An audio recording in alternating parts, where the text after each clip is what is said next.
Queen Freddie!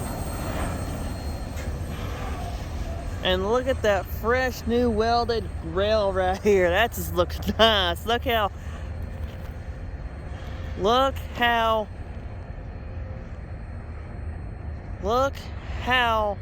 soft and smooth and quiet this is.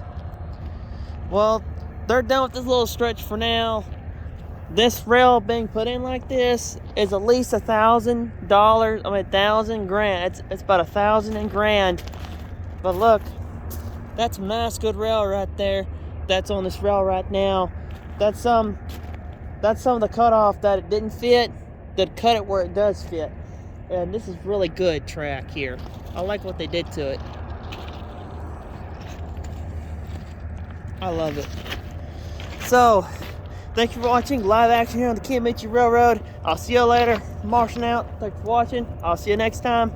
And see you next time on the KRR, known as the Kiamichi Railroad, owned by the Genesee in Wyoming, on the hot rails. See you later. Marshing out. Thank you for watching. I'm in Valiant. It's 32 degrees. It's cold. So I'm going to head home and get me some sleep. Whew. Cold front came through. We had a little bit of rain. I wish we had a lot more than just that. But, you know, you take what you get. Life gives you lemons. But, well, like, share, comment, subscribe, help my YouTube channel and support me. And you'll see more action with me and my friends on the Kiamichi Railroad and the DQ&E. So, see y'all later. Marching out. Thanks for watching. I'll see you next time. Be safe out there on the hot rails, or what y'all call the hot iron. And I'll see you later. Marching out. Thanks for watching.